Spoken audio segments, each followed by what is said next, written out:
It's spooky season once again, and I wanted to talk about an important movie to me. Possibly my favourite B-movie of all time, Killer Klowns from Outer Space, and how its ability to lean into its wacky premise and sacrifice anything in the name of creative fun makes it something truly special.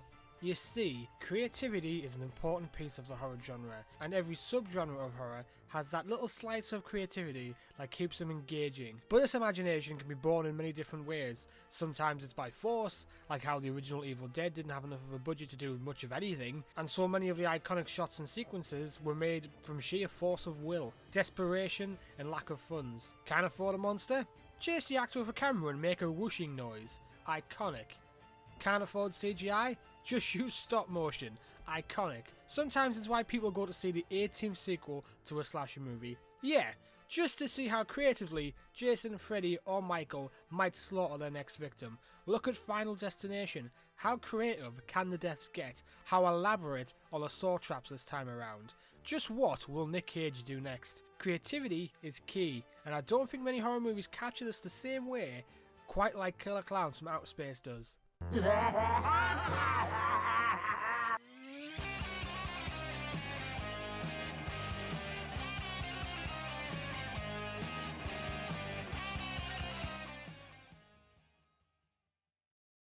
Now, if you don't know, Killer Klowns from Outer Space is an 80s horror movie about a small town being invaded by aliens. They kidnap residents and marinate them in cotton candy on their ship so they can drink them for sustenance later. That's really it, that's the plot.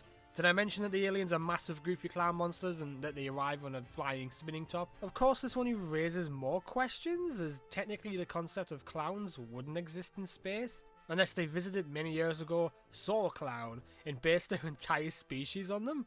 Or possibly a human saw them when they once came to a round trip to Earth, and then they used what they saw to invent clowns on Earth. It honestly doesn't really matter, because this movie does not care about extended lore or backstory. It simply wants to piss its creativity on the screen and entertain you for the sake of it, and that's just kind of perfect for this kind of movie. You see, Killer Klowns is completely aware of how ridiculous its plot is. It knows it's illogical, but this is a case of knowing your strengths and your weaknesses. Killer Klowns from Outer Space is directed by the Kyoto brothers. These guys are not traditional directors, they are in fact special effect artists. They're not normally behind their camera, but their work is. They produce things like The Critters and Team America World Police. So creativity is in their blood. So when they decided to make their own movie, they came up with the most wacky idea they could, ignored all logic to it, and simply set out to create pure entertainment. Think of how many movies you've seen with a great idea that you felt dissatisfied with by the end, because they never truly explored the premise of the film as far as you hoped. Well, Killer Klowns goes above and beyond with their gimmick.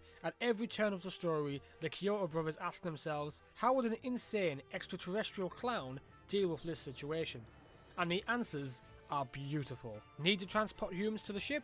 Giant colourful balloons. Need to grab the attention of the local park pervert? Puppet show. And my personal favourite, got the scent of a nuisance teen? Track them down with your balloon sniffer dog.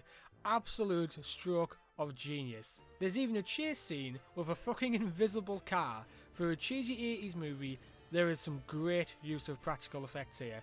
A large portion of this movie is just clowns finding people to kill, but each kill or capture is handled in a different creative way.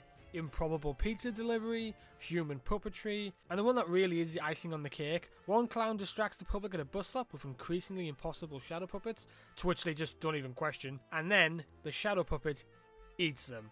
Truly inspired filmmaking. Though that one guy did boo the big clown alien, so he kinda had it coming. On top of all this, the music from John Massari is terrific, and certainly a great mix of silly fun and generally unsettling. Yes, I said unsettling. Killer Klowns from Outer Space can get creepy. It never truly gets scary per se, but it has some pretty off-putting scenes thanks to a good mix of music and fantastic special effects on the clowns.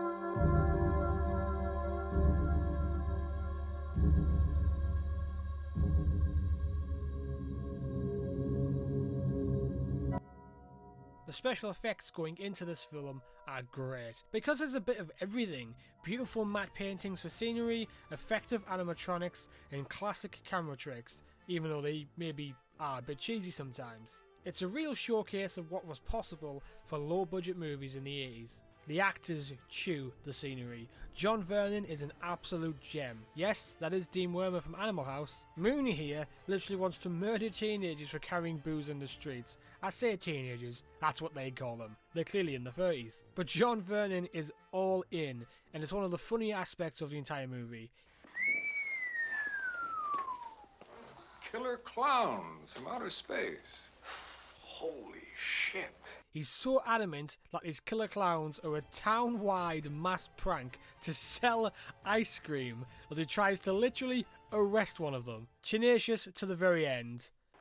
Make a dummy out of yourself. But you're not gonna make a dummy out of me.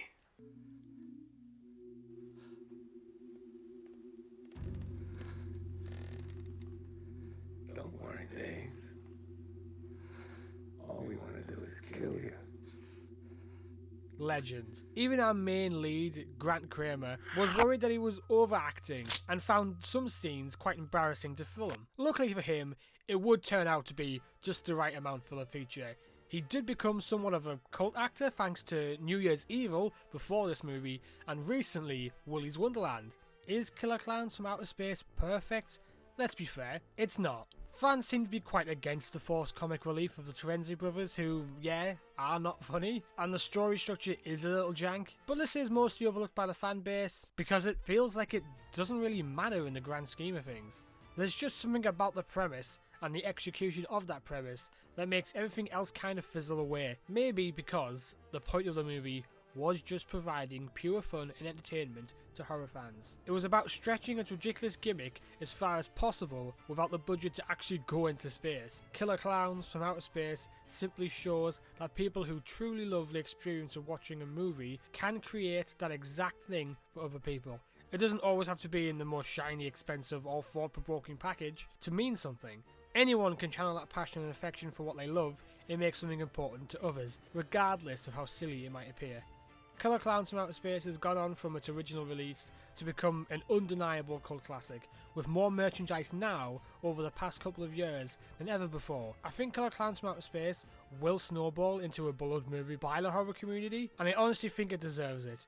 Independent filmmaking allows movies like this to exist. A movie tenacious enough, and in a way careless, to push everything aside to fully embrace its bizarre, ludicrous, insane, and kind of brilliant Space Clowns premise.